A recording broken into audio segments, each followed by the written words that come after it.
मैं हूं आलिया, आप देख रहे हैं ब्रेकिंग बैरियर्स। आप सबको अपने प्रोग्राम में वेलकम करती हूं। बहुत से लोगों ने मुझसे ये कहा है कमेंट्स करके और सोशल मीडिया पे मुझसे ये कहा है कि आप क्या सोचती हैं जो जलसा हुआ है, आपके क्या कमेंट्स हैं, यानी मेरा क्या तज्जिया है ये जो इमरान खान का पेशावर का जलसा हुआ है। हमने इसके ऊपर बड़ी तफसील से गुफ्तगू की जलसे के बाद। साजिद तारिर साहब ने उसका एनालिसिस भी किया कि वो क्या समझते हैं, लेकिन वो जलसा था कैसा, कितने लोग थे, कितना क्राउड था। तो मैं चलें कुछ पॉइंट्स पर मैं ज़रूर अपना एनालिसिस पेश करती हूँ। पहली बात तो ये कि ये अगर बात कर ली जाए कि वो जलसे में कितना क्राउड था, कितने लोग थे, तो कुछ लोगों ने तो इसको ऐसा बड़ा ह्यूज जलसा बनाकर पेश किया कि जैसे इससे ज़्यादा लोग आज तक तहरीक इंसाफ के जलसे में आए ही नहीं थे। बल्कि मैं देख रही थी कि इस बात पर कुछ लोगों ने तो पूरे कॉन्टिनेंट का एक मैप जो है वो भी दिखाना शुरू कर दिया कि ये देखें, ये जितनी लाइट्स आपको कॉन्टिनेंट में नज़र आ रही हैं, सब का सब जो है ये तहरीक इंसाफ का जलसा हो रहा है। लेकिन अगर मैं इस पे एनालिसिस दूं तो मैं ये कहूँगी कि जितना बड़ा तहरीक इंसाफ का जलसा ये होना चाहिए था वैसा नहीं हुआ, क्योंकि ये तो टाइम था। पेशावर तो गढ़ है इमरान खान का। इमरान खान पेशावर में ऐसा जलसा करते इस वक्त कि पूरी दुनिया देखती। चले पूरी दुनिया ना देखती, पूरा पाकिस्तान देखता। जलसा के दौरान ही कुछ ऐसी फुटेजेस आना शुरू हो गई। पीटीआई की तरफ से अपनी जो फुटेजेस आई उसमें नज़र आ रहा था कि बहुत ह्यूज क्राउड है, ज़बरदस्त क्राउड है, जिसमें मोबाइल की लाइट्स जलाकर जब वो फैसल जावेद कहते हैं जी बताइए सब लाइट्स ऑन कर लीजिए, तो उस सूरत हाल में जलसा बहुत बड़ा लगता है। अच्छा, उसमें जो है ड्रोन की फुटेजेस भी हमारे पास आई, लेकिन फिर उसके साथ ही कुछ और फुटेजेस भी आना शुरू हो गए, जो कि कुछ जर्नलिस्टों ने, कुछ और लोगों ने सोशल मीडिया पर फेंकना शुरू कर दी। इसमें हम देखा जा सकता था कि जो लोग हैं वो काफ़ी स्पेसेस छोड़ छोड़ के खड़े हुए हैं और काफ़ी ऐसी जगह हैं। तो उसमें ये कहा गया कि 15-20 हज़ार लोग हैं, इससे ज़्यादा बड़ा जलसा नहीं है। फिर कुछ लोगों ने ये कहा कि एजेंसीज़ की ये फुटेजेस और ये सब बताया जा रहा है कि ये 15-20 हज़ार से ज़्यादा लोग नहीं हैं। अब इस वक्त एजेंसीज़ ये क्यों बता रही हैं कि कम लोग हैं, वो तो आप जानती हैं। वो इसलिए बता रही हैं क्योंकि इमरान खान ने ये डंके की चोट पर कहा कि पूरा पाकिस्तान उनके साथ है। उस दिन जो प्रोटेस्ट किया था उन्होंने, कि मैं देखता हूँ, उन्होंने अदालतों को भी अपने निशाने पर रखा, फ़ौज को भी अपने निशाने पर रखा, आवाम को भी, अपोजिशन को, सबको। वो अकेले एक तरफ उन्होंने कहा कि मेरा जो क्राउड है, मैं जो क्राउड पुल कर सकता हूँ, मेरे साथ जो सपोर्ट है उसका तो कोई मुकाबला ही नहीं है। तो फिर आज उनको ये बताया गया वो फुटेजेस दिखा के देखिए तो 15-20-25 हज़ार लोगों से ज़्यादा नहीं है। देखिए, मैं मुझसे अगर आप पूछेंगे, मेरा पर्सनल जो एक एनालिसिस है, जो सारी मैंने फुटेजेस देखी, मैं आपको कुछ थोड़ी सी अभी दिखा भी देती हूँ। मैं समझती हूँ कि क्राउड बुरा नहीं था, ख़ास तौर पर इस सूरत हाल में कि रमज़ान का महीना है और लोग शाम को अफ्तारी के बाद जाना वहाँ पर जो है सुस्त हो जाते हैं। फिर आगे सहरी जो है वो करनी होती है। फिर अगले दिन जो कल जो है वो संडे भी नहीं था, यानी अगले दिन संडे भी नहीं, सैटरडे भी नहीं। फिर आपको इस सूरत हाल में जब जाना होता है कि आपने ऑफिसेज भी जाना है, हर जगह पे जाना है, तो बहुत सारे लोग सुस्त हो जाते हैं। लेकिन और ख़ास तौर पर पेशावर के लोग तो रोज़े के बारे में इतने सख्त हैं कि वो दुनिया इधर की उधर हो जाए लेकिन वो रोज़ा नहीं छोड़ेंगे। तो इस सिचुएशन में हम ये मार्जिन थोड़ा सा दे सकते हैं। वैसे तो रात के टाइम पर तो ज़्यादा लोग आते हैं। मैं ये समझती हूँ कि क्योंकि इमरान खान को जिस तरह वो निकले हुकूमत से, उसके बाद जो कुछ हुआ है वो सारा एक ड्रामा, और जिस तरीके से वो अपने आप को एक विक्टिम पेश कर रहे हैं, तो उसमें तो पूरे पाकिस्तान को, लोगों को वहाँ पे जाना चाहिए था। चले पूरे पाकिस्तानी तो पूरा पेशावर तो उमड़ आता, ऐसा नहीं नज़र आया हमें। लोग ज़्यादा, इतने ज़्यादा नहीं थे जितने कि उनके इससे बहुत बड़े बड़े जलसे हो चुके हैं। इस सिचुएशन में उनके बहुत ज़्यादा लोग होने चाहिए थे। तो एक तो मैं ये समझती हूँ कि उनका जो नैरेटिव है वो तो अभी ये पहला जलसा था, तो उसी में वो नीचे आना शुरू हो गया, उनकी जो सपोर्ट है। मुझे तो ऐसे ही महसूस हो रहा है। तो आगे वो क्या करेंगे? अभी तो उन्होंने लाहौर में जलसा करना है। इसकी वजह क्या है?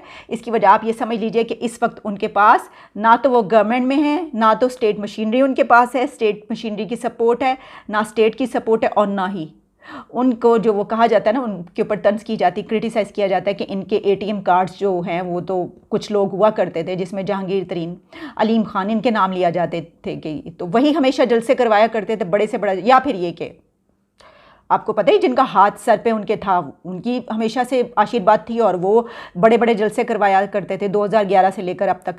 तो वो भी साथ नहीं उनके, तो बल्कि वो तो अब दुश्मन बन चुके हैं, जैसा कि इमरान खान कह रहे हैं। तो इस सूरत में कैसे जलसा बड़ा हो सकता था? मुझे बताइए। इमरान खान के पास खुद तो कोई ऐसी इस वक्त ऐसी टेक्निकलिटीज़, ऐसे लोग भी नहीं हैं उनके साथ कि एक बहुत बड़ा जलसा करके दिखा दें, ऐसा नहीं है। तो जब कुछ भी नहीं था तो उसके देखते हुए जलसा ठीक था, हम ये कह सकते हैं। अब आ जाइए ज़रा बातों की तरफ। बातें कुछ यूँ हैं कि शाह महमूद कुरैशी, इमरान खान और पूरी पीटीआई जो है वो इस चीज़ पर बहुत चिड़ी हुई है, सख्त नाराज़ है कि इमरान खान ने अपने इक़्तिदार के आखिरी 2-3 महीनों में इंडिया की तारीफ़ें करते नहीं वो थकते थे। उन्होंने भारत की सॉवरेनिटी की, भारत की आज़ादी की, वहाँ की फ़ॉरेन पॉलिसी की, पीएम मोदी की, उनकी हुकूमत की, इंडिया की सॉवरेनिटी देखिए, वहाँ की आज़ादी देखिए, तारीफ़ें कर कर के उन्होंने आसमान सर पे उठा लिया था। लेकिन शाह महमूद कुरैशी ने अपनी स्पीच का स्टार्ट ही इससे किया कि देखिए, शहबाज शरीफ को वज़ीर आज़म बनने के बाद मुबारकबाद कहाँ से आई? पीएम मोदी उनको मुबारकबाद दे रहे हैं। इंडिया की तरफ से शहबाज शरीफ को मुबारकबाद दी जा रही है। हमारी तो एक कॉल का जवाब तक नहीं दिया गया और उनके लिए ट्वीट्स की जा रही हैं, उनको मुबारकबाद के पैगाम दिए जा रहे हैं। ये देख लें, अब भारत का जो यार है वो गद्दार है, मोदी का जो यार है वो जो स्लोगन आखिरी उन्होंने अपने इक़्तिदार के 3-4 महीने इमरान खान और उनकी पार्टी ने छोड़ा था, वो उन्होंने उनको दोबारा अडॉप्ट कर लिया, क्योंकि उन्होंने कहा कि इतना अरसा हो गया हमें तो कोई वही नहीं मिला। और अब देखें कि जैसे ही शहबाज शरीफ आए तो मुझे लगता है कि इंडिया की तरफ से वो जो ट्वीट किया गया और पैगाम दिया गया मुबारकबाद का, वो तो इमरान खान को चढ़ाने के लिए दिया, वह तंग करने के लिए दिया है। इसकी एक वजह यह भी थी कि शहबाज शरीफ जो है उन्होंने अपनी स्पीच में इंडिया की बात की थी कि हम चाहते कि दोनों कंट्रीज़ मिलकर जो है पावर्टी, जॉबलेसनेस, ये सब कुछ ख़त्म करें, दोनों में बहुत मसाइल हैं, तो मिलकर काम करेंगे तो उस पर करेंगे। तो उनकी तरफ से जो प्राइम मिनिस्टर नरेंद्र मोदी उनकी ट्वीट आई थी। तो इसके ऊपर तो पीटीआई का बहुत बुरा हाल हो चुका है जनाब, क्योंकि वो नज़र आ गया शाह महमूद कुरैशी साहब की स्पीच सुन के। उसके बाद इमरान खान ने जो स्पीच की उसके अंदर भी हमें ऐसी चीज़ें नज़र आईं। एक तो ये बात, लेकिन उसके साथ ही एक और बात, और वो ये है कि इमरान खान ने हर चीज़ को तो टच कर लिया था, सब पे बात कर ली थी, लेकिन उन्होंने इस अपने जलसे में पाकिस्तान की न्यूक्लियर पावर पे भी बात कर ली। और कैसी बात की है, मुझे ये समझ में नहीं आ रहा कि उन्होंने क्या बात की है। मुझे लगता है कि जब वो स्पीच करते हैं तो वो अपने हवास में होते हैं, उनको समझ आ रही होती है वो क्या बोल रहे हैं, उनको कोई क्यों नहीं बताता। क्योंकि उन्होंने बात ये की कि ये तो अपोजिशन, ये जितनी जो हुकूमत है ये सब गद्दार हैं। तो वो उन्होंने कहा कि इनके हाथों में पाकिस्तान का एटॉमिक दें, इनको ना पकड़ा दें पाकिस्तान का nuclear programme. This is unbelievable. Pakistan को एटॉमिक पावर किसने बनाया? उस वक्त कौन सी गवर्नमेंट थी? इन्हीं की गवर्नमेंट्स थी ना, नवाज शरीफ, आसिफ अली जरदारी, बेनज़ीर भुट्टो, यही इन्हीं की हुकूमतें घूम फिर के आ रही थी। तो इन्हीं के इक़्तिदार के दौरान पाकिस्तान एटॉमिक पावर बना। तो यही कहा जाएगा ना, यही कहा जाता है कि इन लोगों ने बनाया। वो जो चागी का एक धमाका था पीएमएलएन नवाज शरीफ के दौर में हुआ, जिसके वो क्रेडिट लेते हैं। तो इमरान खान तो उस वक्त दूर दूर तक कहीं, मतलब उन्हें तो इक़्तिदार अभी पहली दफ़ा मिला है। तो फिर भी आप सोचिए कि वो ये कह रहे हैं कि एक तो ये कि आप इस सेंसिटिव टॉपिक को टच कर रहे हैं और फिर आप कह रहे हैं, तो कोई उनसे ज़रा सवाल करे कि भाई आप ये कहने वाले, सवाल करने वाले बनते कौन है? आप तो इसमें बीच में है ही नहीं कहीं दूर दूर तक। तो अब आप ये बात कर रहे हैं सिर्फ गद्दार कहने के लिए। अब क्या कहा जाए? वैसे आपको मैं बताती चलूँ कि जो इमरान खान हैं उनके ख़िलाफ़ गद्दारी का मुकदमा जो किसी नामालूम अफराद ने जो दर्ज किया था, वो उसका फ़ैसला महफूज हो चुका है। खान साहब को ज़रा धीरे धीरे ज़रा ध्यान से देखना चाहिए। लेकिन इसमें एक और बात है, वो ये चाहते नहीं, वो चाहते हैं कि उनके ख़िलाफ़ ऐसा कुछ हो, जिस तरह वो ये चाह रहे थे कि मार्शल लगे। वो देखिए ना, मैंने आपको बताया ये जलसा, इस जलसे के बाद मैं आपको कह रही हूँ इमरान खान की कैंपेन का मोमेंटम टूटता हुआ नज़र आ रहा है। वो कुछ नहीं कर सकेंगे जो उन्होंने सोचा है। बड़ा अच्छा किया कि उन्होंने पूरे पाकिस्तान में एक ऐसा अग्रेसिव सपोर्ट अपने दिखाने की कोशिश की और जलसा करके दिखाया, क्योंकि उसके बाद फिर वो किसी ने कुछ नहीं कहा उनको ना, कुछ वो नहीं आया। तो वो ये समझ रहे थे कि मेरे तो खिलाफ मुकदमा दर्ज होंगे, मुझे तो ऐसे भाग भाग के पकड़ा जाएगा, सीधा जेलों में भेजा जाएगा। ऐसा कुछ भी नहीं हुआ। तो क्या हुआ, लोग तो झाग की तरह बैठ गए कि ये क्या हो गया। ये शायद सही स्ट्रेटजी, अच्छा किया। बल्कि मैं कहती हूँ देखिए, उनको गद्दार कहने दे सबको, कोई उनको गद्दार ना कहे, खुद से ही सब कुछ जो है वो नीचे आ जाएगा धड़ाम से। वो चाहते ही हैं। अब आप देखिए, मैंने आपको बता दिया, मेरा एनालिसिस यही है। इस जलसे के बाद इमरान खान का आगे देखते जाइएगा जलसे। इमरान खान की जो पीटीआई की जो तहरीक है उसका मोमेंटम मुझे ऐसा नहीं नज़र आ रहा कि वो इतनी जल्दी इलेक्शन करवाने के उसमें कामयाब हो सके। मेरा ख्याल ये है कि जिस तरीके से उन्होंने सबको अपना दुश्मन बनाया हुआ बना लिया है। और एक अजीबोगरीब बात उन्होंने ये कही कि मैंने कभी कानून नहीं तोड़ा। मैं तो कभी कानून तोड़ा ही नहीं। अदालतें मुझे बताएं कि रात के अंधेरे में उन्होंने अदालतें क्यों लगाई और मुझे क्यों निकाला। आइन तोड़ने वाला ये कह रहा है कि मैंने कभी कानून नहीं तोड़ा। कह देते उसमें कि भाई गलती हो गई, जिस तरह कासिम सूरी ने कई मरतबा वहाँ पे बैठ के चुपके से इनडायरेक्टली बोल दिया कि ताकि आइंदा कुछ ऐसी बात हो तो कहे कि देखिए मैंने आवाम से माफ़ी मांग ली थी। उन्होंने कहा, कासिम सूरी ने, हमने खुद सुना अपनी स्पीकर की सीट पर बैठ के कि अगर किसी की दिल आज़ारी हुई है पाकिस्तान में तो मैं माफ़ी चाहता हूँ। उन्होंने इसीलिए बोला है ताकि वो आगे चलकर उसको पेश कर सकें। इमरान खान भी कहीं पर बोल देते नहीं, वो कह रहे हैं मैंने कानून कहाँ तोड़ा। कानून तो बहुत कम बात है, बहुत दूर की बात है, आपने कॉन्स्टिट्यूशन ही तोड़ दिया। और फिर आप अदालत, अच्छा फिर वो कह रहे हैं कि मुझे क्यों ये किया। भाई आप उस चीज़ पे आपकी मेजोरिटी ख़त्म थी, आपने वो किसी कीमत पे हुकूमत छोड़ने को तैयार नहीं थे, बीच में लोगों को आकर ये सब कुछ करना पड़ा है और आप फिर भी ये बात कर रहे हैं। चलें खैर, ये तो इन सब चीज़ों पे बहुत ज़्यादा बहस हो चुकी है, इन पे हम और मज़ीद नहीं जाते। तो ये सिचुएशन है यहाँ की, ये मेरा एनालिसिस है इस जलसे के बारे में। और शहबाज शरीफ की जो नई हुकूमत आई है उसमें वो धड़ाधड़ उनको कामयाबी के, बल्कि मोहम्मद बिन सलमान की तरफ से भी आ गया। अब तो मज़ीद जो है इमरान खान नाराज़ हो जाएंगे कि एक तरफ जो भारत के प्राइम मिनिस्टर की तरफ से भी आ गया, तैयब उर्दवान की तरफ से भी आ गया तुर्की के उसके, जो कि वो भी उनको बड़ा बुरा लगा होगा।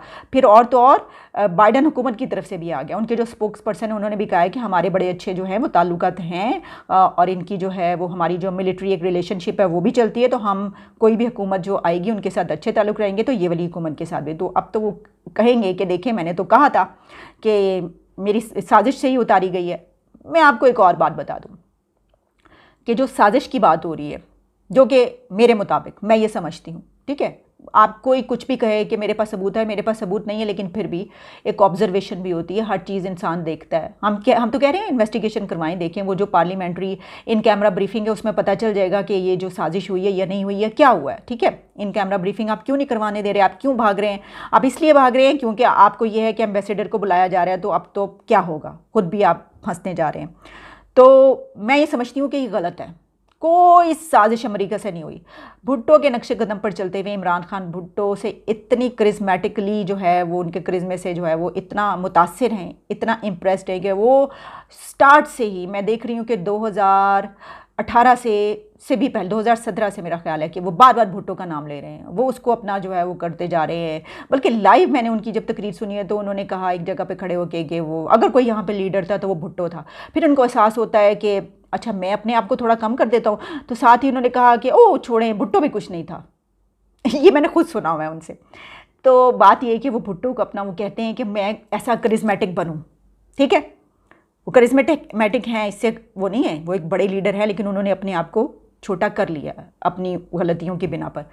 तो अब मसला ये है कि वो भुट्टो बनने के चक्कर में आखिरी जो पत्ता उन्होंने खेला है कि उनके भुट्टो भी कहते थे उनके खिलाफ साजिश हुई है, हेनरी किसिंजर, ये सब कुछ गो कि हमने डॉक्टर इशफाक अहमद के साथ एक ऐसा किया था प्रोग्राम जिसमें उन्होंने तफसील से बताया था कि उसका भी किसी चीज़ का एविडेंस है या नहीं है, बहुत सारी चीज़ों के एविडेंस नहीं है, उन्होंने जो बातें कही थी। लेकिन ये कहा जाता है कि उन्होंने क्योंकि ये जो न्यूक्लियर पावर बनने की बात की थी, फिर ये कि बहुत सारे OIC और सब कुछ करवाया था, तो उसकी वजह से वो कहा जाता है। तो इमरान खान वही बनना चाहते हैं, बात सिर्फ ये है ना। अब शहबाज शरीफ जो हैं उनको जिस तरह मैंने कहा बड़ी मुबारकबाद होगी, तो वही हमने कहा कि भाई फर्स्ट लेडी कौन है, अहलिया कौन उनकी जो है इस वक्त फर्स्ट लेडी कहला रही हैं, खातून अव्वल, क्योंकि शहबाज शरीफ की शादियाँ भी एक से ज़ायद है।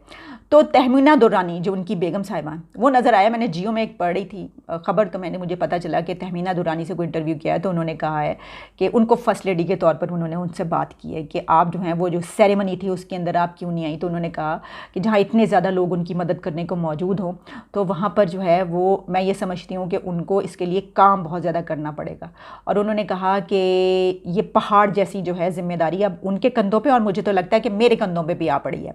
और फिर उन्होंने ये कहा कि बेशक थोड़ी देर के लिए आए हो या ज़्यादा देर के लिए, जितनी भी देर के लिए, चाहे कम वक्त के लिए हो, हमें इसका जवाबदेह होना पड़ेगा इस शॉर्ट टाइम के लिए भी अगर है। तो ये एक उन्होंने अच्छी बात की। अच्छा, तहमीना दुरानी के बारे में मैं थोड़ी सी आपको बातचीत बता दूं। मैंने इसलिए फ़र्स्ट लेडी की बात करी हूँ क्योंकि इमरान खान के दौर में जो फ़र्स्ट लेडी और खातून अव्वल है उनकी बहुत ज़्यादा बातें होती रही हैं, जिस तरह की, खैर उनकी तो अभी भी हो रही हैं। अब आप जानते हैं कितने एंगल्स हैं उनके हवाले से जो बातचीत होती रही है वो, क्योंकि एक रूहानी खातून, और कहा गया कि इमरान खान तो वज़ीर आज़म उनकी वजह से बने, उन्होंने ही तो उनको वज़ीर आज़म बनाया है, वगैरह वगैरह, इस तरह की बातें होती रहीं और अभी तक हो रही हैं कि वही दोबारा बनाएंगी, जो भी कहा जा रहा है कि बड़ा उन्होंने उसके लिए मंतर शंतर और पता नहीं क्या क्या कुछ किया है। अब वो जो 18 करोड़ का हार की बात आ रही है कि जी वो लिया गया, मलिक रियाज से लिया गया। मैंने मेरा जो प्रीवियस ब्लॉग है उसमें आप देख लें, उसकी तफसीलात हैं, उसका FIA ने ओपन कर लिया केस। फिर इसके अलावा जो वो तोशा खाने के कुछ गिफ्ट्स थे उसके बारे में जो है वो जो घड़ी थी, तो उसमें कहा जा रहा है कि जी इमरान खान जो है वो तो खुद बड़े ऑनेस्ट हैं, तो किसी ने उनको घर से कहा ये कहा। तो ये सब कुछ जो ये बातें चल भी रही हैं, अब ये हो भी रहा है, अब देखो क्या होता है। बहरहाल तो क्योंकि पिछली हुकूमत में फ़र्स्ट लेडी के हवाले से बड़ी गुफ्तगू होती रही, तो मैंने कहा चलें इस गवर्नमेंट में देखें कि कौन सी है फ़र्स्ट लेडी। तो जनाब तहमीना दुरानी कौन है? तहमीना दुरानी एक बड़ी ही दबंग खातून है, बहुत कमाल की खातून है वो। मुस्तफ़ा खर जो कि पंजाब के चीफ मिनिस्टर थे जुल्फ़िकार अली भुट्टो के दौर में, वो उनकी भी वाइफ रह चुकी हैं। पहली शादी उनकी मुस्तफ़ा खर से हुई थी जो कि पंजाब के चीफ मिनिस्टर थे जुल्फ़िकार अली भुट्टो के दौर में, और वो बहुत ही एक ऐसे एडमिनिस्ट्रेटर थे जिसको कहा जाता है ना बड़ा ही दबंग किस्म का, बड़ा वो फूं फां वाला, बड़े उनके ऑर्डर चलते थे और बहुत ही सख्त किस्म के। अब मुस्तफ़ा खर क्योंकि एक वडेरे ज़मींदार टाइप फ्यूडल फैमिली से ताल्लुक़ रखने वाले, तो उसके बाद जब तहमीना दुरानी की उनसे शादी ख़त्म हुई तो उन्होंने एक किताब लिखी जिसका नाम है माई फ्यूडल लॉर्ड।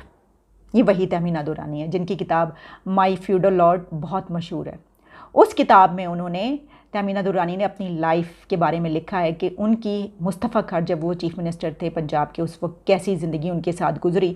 मैं आपको उसकी सारी कहानी, मैं ज़ाहिर है कि वो तो किताब आप पढ़ सकते हैं या ले सकते हैं, बहुत सारे लोगों ने पढ़ी हुई होगी। उसमें उन्होंने, मैं आपको सिर्फ उनका एक ये बता देती हूँ कि उन्होंने उसमें ये भी लिखा है कि व्हेन शी वाज़ प्रेगनेंट, तो उस दौरान मुस्तफ़ा खर का उनके साथ जो रवैया था वो ये था कि एक दिन मुस्तफ़ा खर ने उनकी बैग पर अपनी लात मारी थी जिसकी वजह से वो दूर तक जो है वो गई थी और जाके दीवार से टकराई थी। ये उन्होंने लिखा था माई फ्यूडल लॉर्ड में। ये मैंने आपको एक चीज़ बता दी उनकी। और मुस्तफ़ा खर ने जब पीटीआई जो है ये काफ़ी ऊपर चली गई थी, मेरा ख्याल है 2017 या 18 की बात है, तो उस वक्त उन्होंने 16 की इन्हीं कुछ सालों में उन्होंने पीटीआई ज्वाइन कर ली थी मुस्तफ़ा खर ने। तो तहमीना दुर्रानी जो हैं वो शहबाज शरीफ जब चीफ मिनिस्टर पंजाब थे तब उन्होंने उनसे शादी की थी, और इसका मतलब है कि पहले वो चीफ मिनिस्टर की वाइफ रहीं, वो अब भी चीफ मिनिस्टर की वाइफ दोबारा रहीं शहबाज शरीफ से शादी करने के बाद, और अब वो प्राइम मिनिस्टर की वाइफ हैं। तो this is the story of Tahmina Durrani. खैर ये तो मैंने एक दो तीन बातें बताई हैं, उनकी स्टोरी तो जो है वो बहुत लंबी चौड़ी, अगर आप वो बुक पढ़ना चाहें तो पढ़ सकते हैं। वैसे मैंने कहा कि क्योंकि हम बड़ी इसके हवाले से हम पिछली खातून अव्वल की बात भी करते हैं, तो चलें इनकी भी बात कर लेते हैं, क्यों ना करें हम इनकी बात। आगे चल के जो है अगर कोई ऐसी वो सामने आती हैं या इस तरीके से जो है एक्टिव नज़र आती हैं इस दौरान, तो हम और भी कोई बात कर लेंगे उनके हवाले से। आखिर में मैं ये बात करना चाहूँगी कि इमरान खान ने अपने जलसे में ये कहा कि मौलाना फजलुर रहमान 30 साल तक मज़हब कार्ड का इस्तेमाल करते रहे, तो आगे उनको ये कहना चाहिए था अब मेरी बारी है। उनका 30 साल तक मज़हब कार्ड का इस्तेमाल करते रहे तो अब मैं करूँगा, ये कहा नहीं लेकिन हम कह रहे हैं कि उन्होंने, मुझे लगता है, सोच रखा है कि भाई अगर वो 30-40 ईयर्स तक मज़हब कार्ड का इस्तेमाल कर सकते तो मैं क्यों नहीं, अब मेरी बारी है। और जिस तरीके से धड़ल्ले से कह रहे हैं, उन्होंने इस्लामोफोबिया की, देखे मैंने वहाँ पे तहरीक पास करवाई और कलमा उन्होंने बार बार पढ़ा है अपने जलसे के दौरान, फिर उन्होंने नबी से लेकर कुरान और हर चीज़ की इस तरह की बातें की है। मज़हब के हवाले से उन्होंने बार बार गुफ्तगू की है। इसमें आप जानते हैं कि पेशावर में जो लोग हैं वो इसी तरह, इसी माइंड सेट के हैं, उस चीज़ को बहुत पसंद करते हैं। और इसके अलावा पूरे पाकिस्तान में एक बड़ी जो तादाद है वो ऐसे लोगों की मौजूद है, तो वो उनको जो है वो पुल कर रहे हैं अपनी तरफ, वो ये बता रहे हैं। लेकिन वो ये भूल जाते हैं कि वो जब ये कहते हैं कि उन्होंने मज़हब कार्ड इस्तेमाल किया, अगर मौलाना फजलुर रहमान ने एक मौलवी मुल्ला होते हुए मज़हब कार्ड का इस्तेमाल किया है तो उनको तो बनता था, वो और क्या करेंगे, उनके पास तो है ये बात। एक मजहबी जमात का लीडर तो यही करेगा कि वो मज़हब कार्ड का इस्तेमाल करेगा, लेकिन फिर भी उसको कोई फ़ायदा नहीं होता। यहाँ की पाकिस्तान की मजहबी जमातें वो बस जलसे बहुत बड़े बड़े कर लेती हैं, अपने लाखों में लोग ले आती हैं, चुप, साइलेंस, पिन ड्रॉप साइलेंस होता है उनके जलसों में, लेकिन वोट नहीं पड़ता उनको। पाकिस्तान के अवाम बड़े ज़हीन है, वो उनको वोट नहीं देते। इमरान खान एक बड़ी पॉपुलर पार्टी हो के अब वो एक मजहबी पार्टी बनने की तरफ गामज़न है आहिस्ता आहिस्ता।